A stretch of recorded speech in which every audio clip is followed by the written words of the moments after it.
Assalamualaikum students. I hope all of you are safe and fine. Today we are going to start review exercise number 1 of unit number 1. So let's start from question number 2. In question number 2 you have to find out the power sets of the following set. इस question के आपके पास दो parts हैं, थोड़े से tricky parts हैं, मतलब इनकी नोटेशंस जो है वो थोड़ी सी ट्रिकी है, लेकिन आपने पावर सेट्स फाइंड करने हैं। पावर सेट का कंसेप्ट हमने एक्सरसाइज 1.1 में पढ़ा था।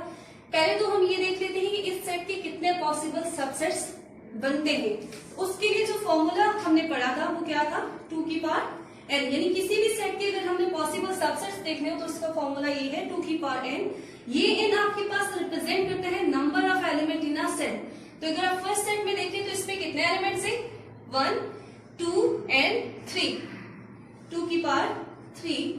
2 की पावर 3 का मतलब है कि 2 को आप 3 टाइम मल्टीप्लाई करेंगे, 2 2 जा 4, 4 2 जा 8। तो इस सेट में कितने पॉसिबल सबसेट्स आएंगे, 8 आएंगे।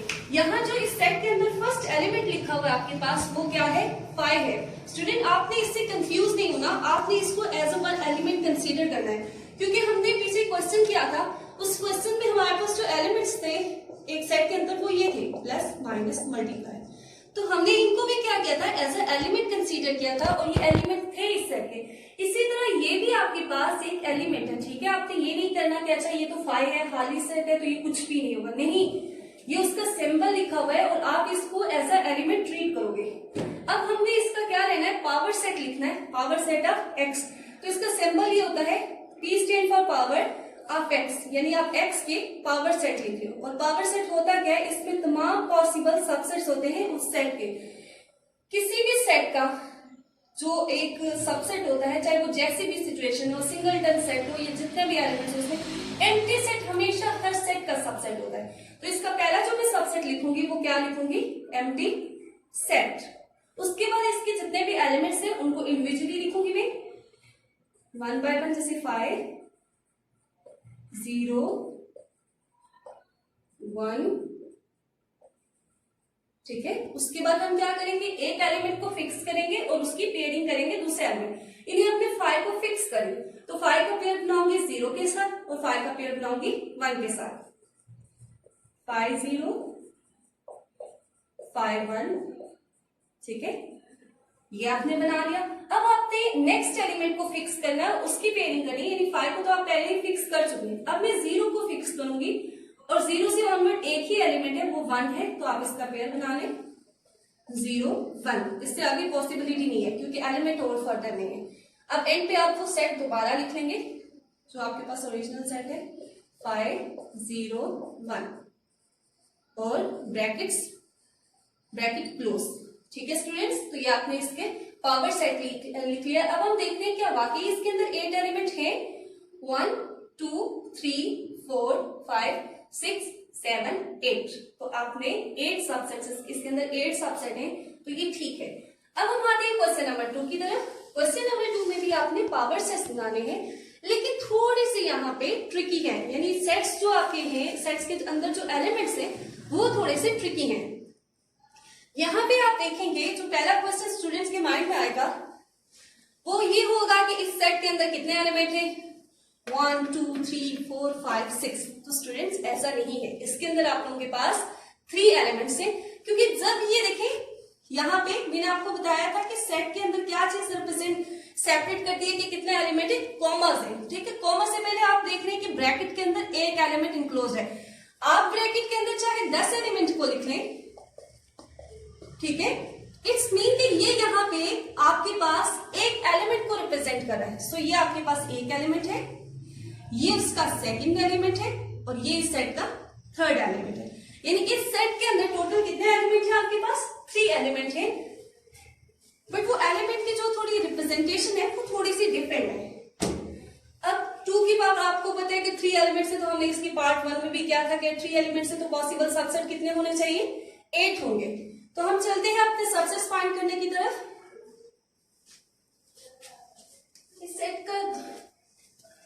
इस सेट था y, सेट का जो नाम था y था। सो हम y के पावर सेट्स फाइंड करेंगे। तो जब पावर सेट y के फाइंड करेंगे तो क्या लिखेंगे, P ऑफ y, यानी पावर सेट्स ऑफ y, अभी स्टार्टिंग ब्रैकेट, सबसे पहले क्या लिखना है, एम्प्टी सेट लिखना है क्योंकि वो हर सेट का सबसेट होता है। अब उसके बाद इन सब एलिमेंट्स को लिखना है। स्टूडेंट यहाँ पे इस चीज का बहुत ख्याल रखना है कि this is your first element. अब ये एलिमेंट है तो हम क्या करते हैं, अगर इसकी तरह देखें फर्स्ट पार्ट में देखें आप, तो एलिमेंट था, एलिमेंट को विद इन ब्रैकेट हम इनक्लोज्ड करके लिखते थे, ठीक है। तो आप यहाँ पे भी ऐसे ही करेंगे। ये आपका फर्स्ट एलिमेंट है, ये आपका फर्स्ट एलिमेंट था, आपने इसको ब्रैकेट के साथ इनक्लोज्ड कर दिया है।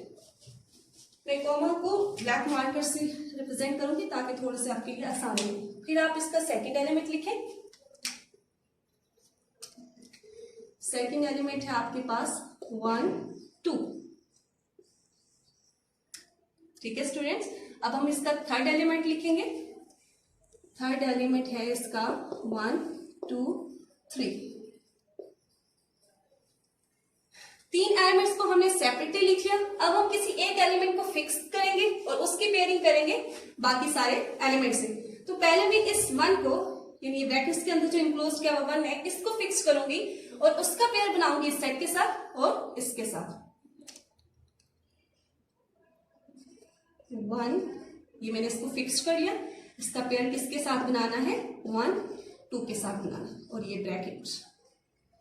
अब अगेन आपने नेक्स्ट लिखना है। नेक्स्ट के लिए ये 1 फिक्स्ड है आपके पास और आपने इसका पेयर बनाना है 1 2 एंड 3 के साथ, ये सेट की ब्रैकेट।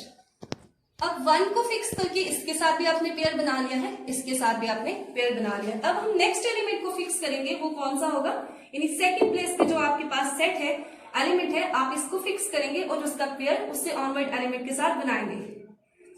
तो ये आपके पास 1 2 और उसकी आप पेयरिंग करेंगे 1 2 3 के साथ और ये ब्रैकेट क्लोज्ड। अब उसके बाद हम डबल एलिमेंट्स हम लिख चुके हैं, यानी जितनी पॉसिबल पेयरिंग थी इसकी कर चुके हैं। एंड पे वो क्या आता है, वो सेट इटसेल्फ आता है। तो सेट आपके पास है 1, यानी इसके एलिमेंट किस तरह के, 1 2 एंड 3, ये उसके एलिमेंट्स है। ये वो ब्रैकेट, यानी जिसमें हम इनक्लोज करके लिखते हैं, और अब ये ब्रैकेट भी आपने क्लोज करनी है, तो उसके लिए एक ब्रैकेट और होगी, ठीक है स्टूडेंट्स। अब हम काउंट कर लेते हैं कि वाकई हमारे पास 8 सबसेट्स बने हैं कि नहीं। 1 2 3 4 5 6 7 एंड 8। तो हमने इसके 8 सबसेट्स बना लिए हैं, यानी पावर सेट में आपके पास कितने सबसेट्स हैं, 8 सेट्स हैं।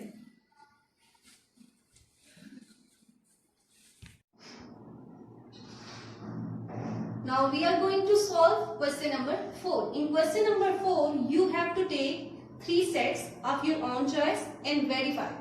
आपने 3 कोई सेट्स लेने हैं और वो अपनी मर्जी के लेने हैं, कोई भी आप ले सकते हैं, लेकिन याद रखिएगा कि वो सेट की डेफिनेशन को सेटिस्फाई करना चाहिए, ठीक है। तो पहले तो मैं कोई 3 सेट्स ले लेती हूँ। सेट को हमेशा कैपिटल लेटर से रिप्रेजेंट करते हैं।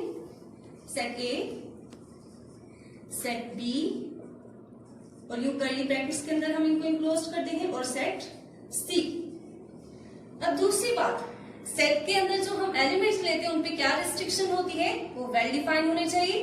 तो मैं नेचुरल नंबर ले रही हूं, फर्स्ट 2 नेचुरल नंबर्स, ठीक है, ये भी आपके पास नेचुरल नंबर है और ये भी आपके पास नेचुरल नंबर है, ठीक है स्टूडेंट्स। अब मैंने ये 3 सेट्स ले लिए। अब वो आपको क्या कह रहा है कि आपने क्या चीज प्रूव करनी है। फर्स्ट पार्ट में आपने प्रूव करना है distributive law of union over intersection. तो हम लिखते हैं इसको, जरा ये किस तरह लिखा जाता है। इन डिस्ट्रीब्यूटिव लॉ में आप लोगों के पास 3 सेट्स होते हैं, ए बी सी, ठीक है। अब क्या प्रूव क्या करना है, distributive law of union over intersection. सही, यूनियन है और ओवर इंटरसेक्शन, तो ये किसके इक्वल होता है, ए union B intersection A union C. ये आपने लिख लिया। सेकंड पार्ट के अंदर जो आपने प्रूव करना है वो distributive law of intersection over union है। तो आप इसी तरह 3 सेट्स लें, ए बी एंड सी। ये है distributive law of intersection over union. तो हम इसको लिखेंगे ए इंटरसेक्शन बी, ठीक है, A intersection B union A intersection C. Question number 1 को, और क्वेश्चन नंबर 2 आपके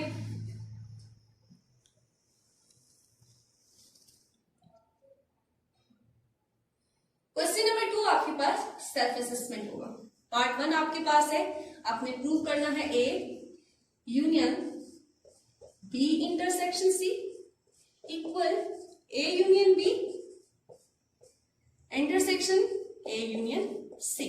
इस चीज को आपने प्रूव करना है। हम लेफ्ट हैंड साइड से स्टार्ट लेंगे।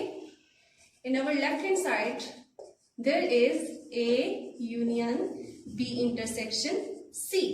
हम ब्रैकेट वाले पोर्शन को सेपरेटली सॉल्व कर लेते हैं। बी इंटरसेक्शन सी को, बी की जगह बी सेट के एलिमेंट्स पुट करें, that is 3 and 4 intersection C. C की जगह सी का सेट सब्स्टिट्यूट करें तो क्या है 2 and 4।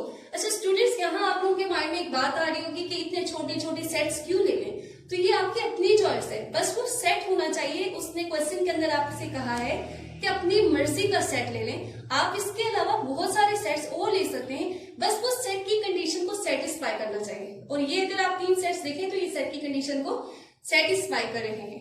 अब अगर आप इनका इंटरसेक्शन लें तो क्या यहाँ पे कोई कॉमन एलिमेंट है, ऐसा एलिमेंट है जो दोनों सेट्स के अंदर अपेयर हो रहा है? तो 4 है आपके पास।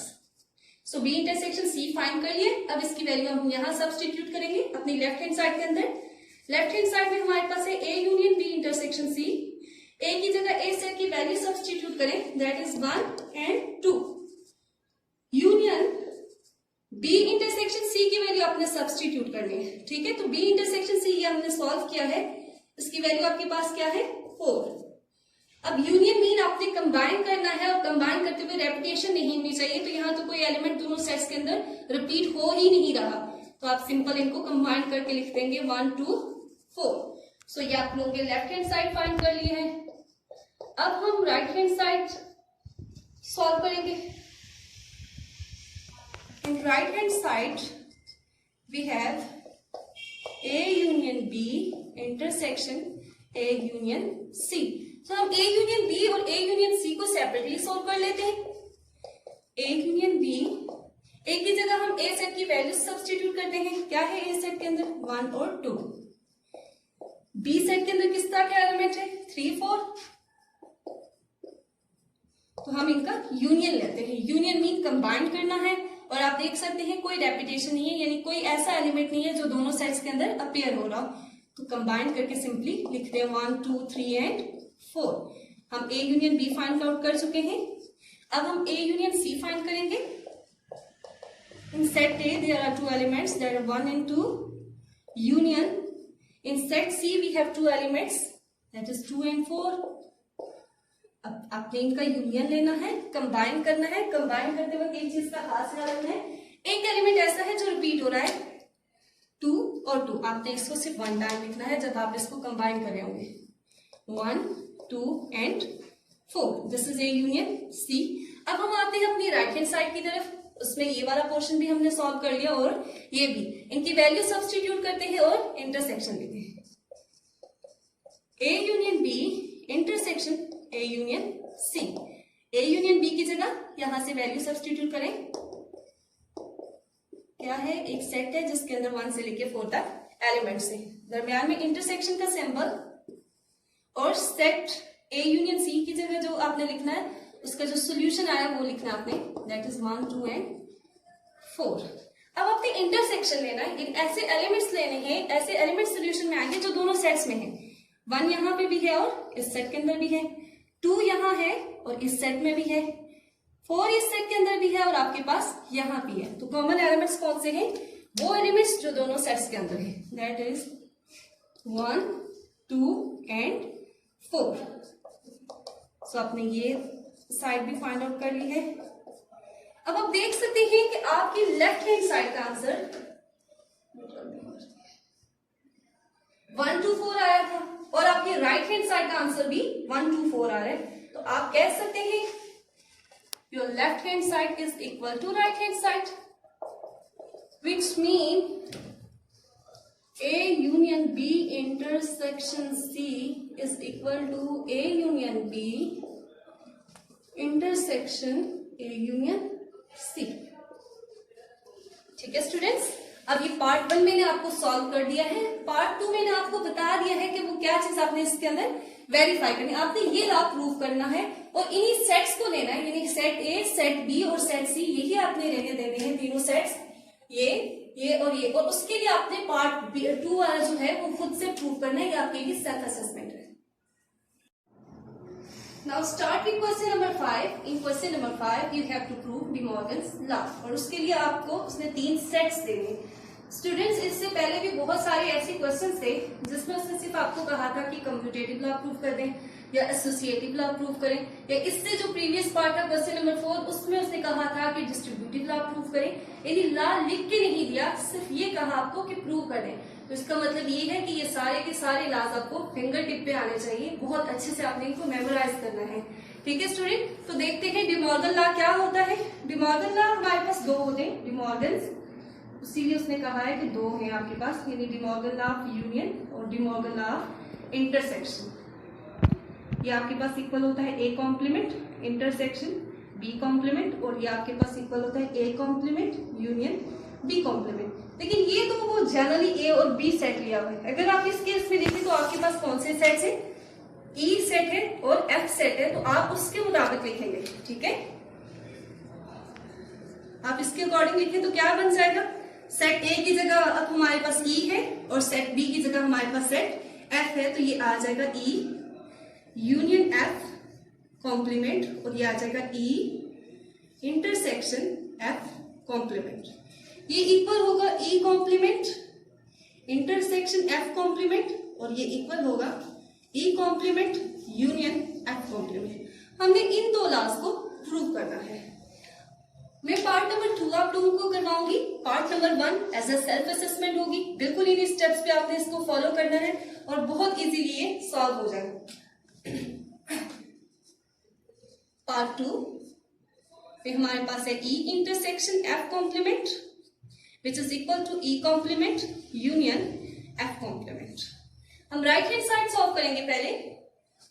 इन right hand side we have E intersection F complement।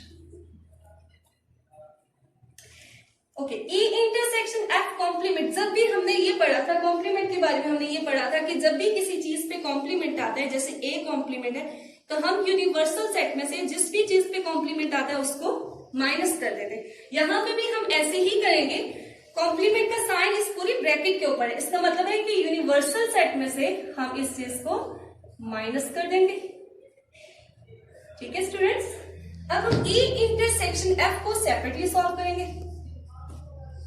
E intersection F, ई की जगह ई सेट के अंदर किस तरह की वैल्यूज है आपके पास, 2 से लेके 2 3 5 7 11 13 2 3 5 7 11 13 17 and 19।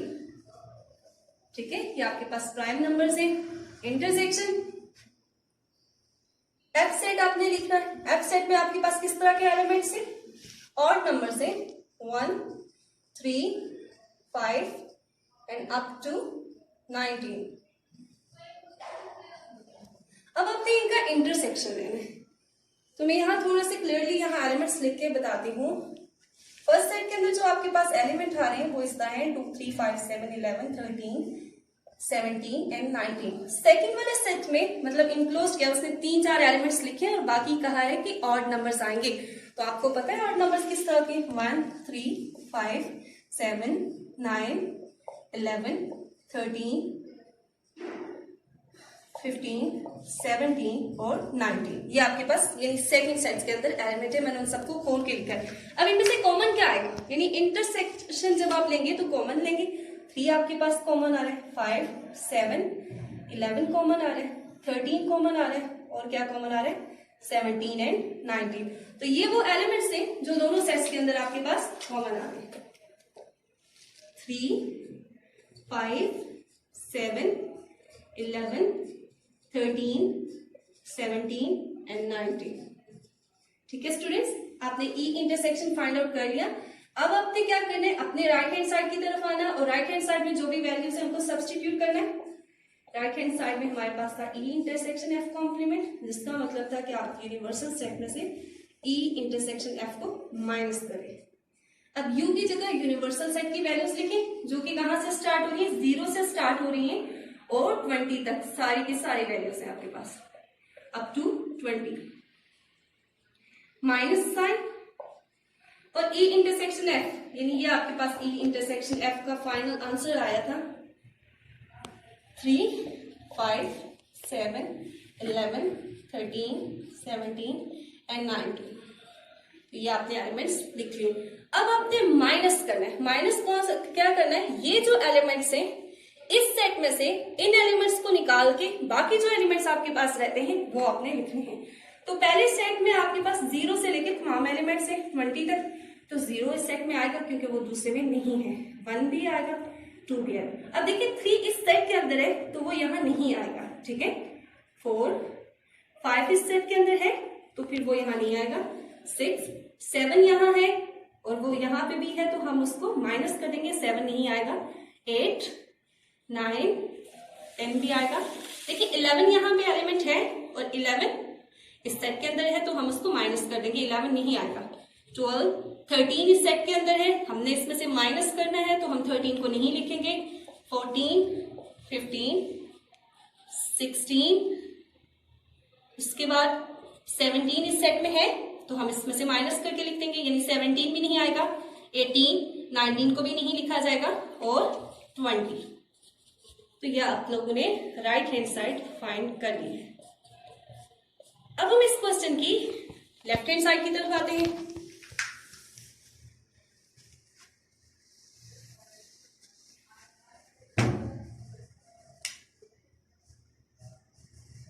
In left hand side we have to prove E complement union F complement, ठीक है स्टूडेंट्स। सो हम सेपरेटली E complement फाइंड करेंगे, F complement फाइंड करेंगे और फिर उनका जो आंसर आएगा उसका यूनियन ले लेंगे। E complement mean universal set minus E। Universal set आप लोगों के पास 0 से स्टार्ट होके 20 तक के तमाम एलिमेंट्स हैं up to 20, minus set E में आपके पास किस तरह के एलिमेंट्स हैं, 2 से स्टार्ट हो रहे हैं एलिमेंट, 2, 3, 5, 7, 11, 13, 17 एंड 19।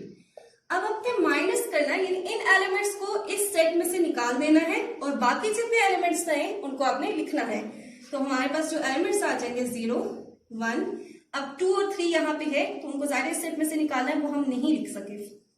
4, 6, 8, 9, 10, 12, 14, 15, 16, 18 और 20। ये वो एलिमेंट्स है, क्योंकि ये वाले जो एलिमेंट्स थे, ये वाले एलिमेंट्स इस सेट में से निकाल के जो बाकी सारे एलिमेंट्स हैं वो मैंने लिखे हैं। So this is your E complement. अब आप F कॉम्प्लीमेंट फाइंड करेंगे। F complement mean you have to subtract F from U, यानी यूनिवर्सल सेट में से आपको F को माइनस करना है। In universal set you have elements like 0, 1, 2, 3 and up to 20। Minus set F के अंदर किस तरह के एलिमेंट्स हैं, ऑड नंबर है जो 1 से स्टार्ट हो रहे हैं और कहां तक जा रहे हैं, 19 तक। अगेन आपने जो ये एलिमेंट है इस सेट के, सेकंड सेट के एलिमेंट्स है उनको इस सेट में से निकाल देना है और जो बाकी सारे आपके पास एलिमेंट्स आएंगे वो आपने सोल्यूशन के अंदर लिखने हैं। तो 0 आएगा, 1, 2, 4, 6, यानी में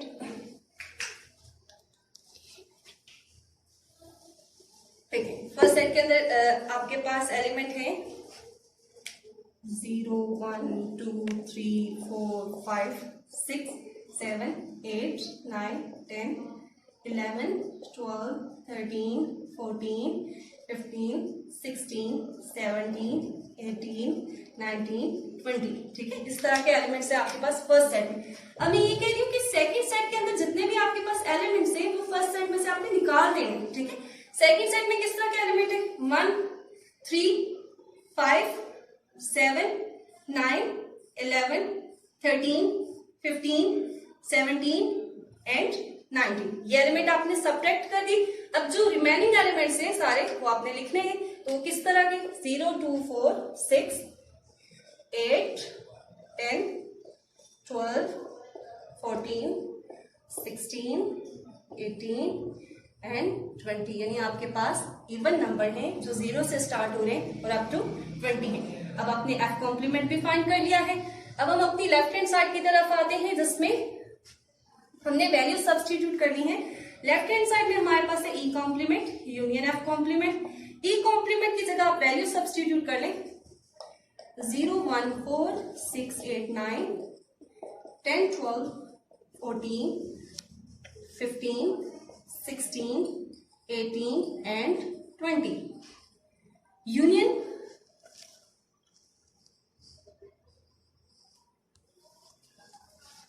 अब आपने एफ कॉम्प्लीमेंट का यहां से सोल्यूशन लिखना है। तो एफ कॉम्प्लीमेंट किस तरह के एलिमेंट्स है?